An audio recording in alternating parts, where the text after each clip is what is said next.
Hello，大家好，今日就會帶大家飛去紐約，教大家整一個紐約芝士蛋糕 New York Cheesecake。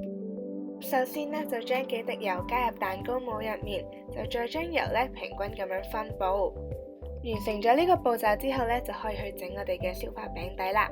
咁材料就需要消化餅150克同埋溶牛油55克。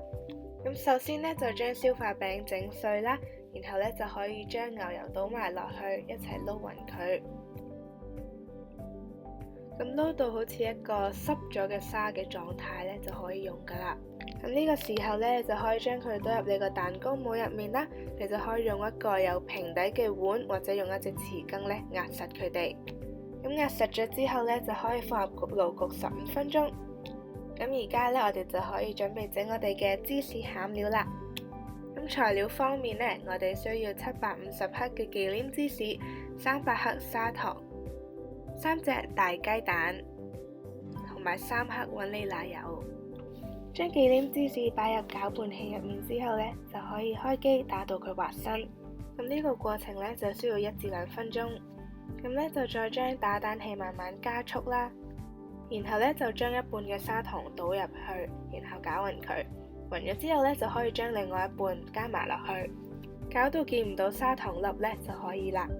然後就將一隻雞蛋打入去，記住要將雞蛋打勻晒之後先好加第2隻同埋第3隻。最後加入雲呢奶油我哋嘅芝士餡料就完成啦。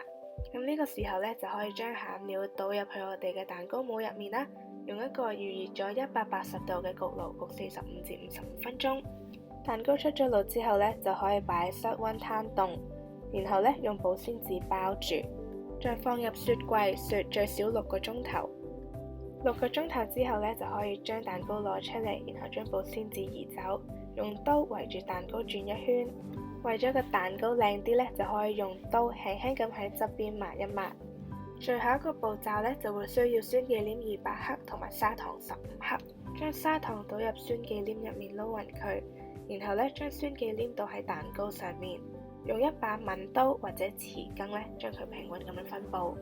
咁呢個時候我哋嘅紐約芝士蛋糕就大致上完成噶啦。咁有少少嘅 tips 啦，就係你切嘅時候記得將把刀抹乾淨先切落去，咁佢個邊就會好整齊噶啦。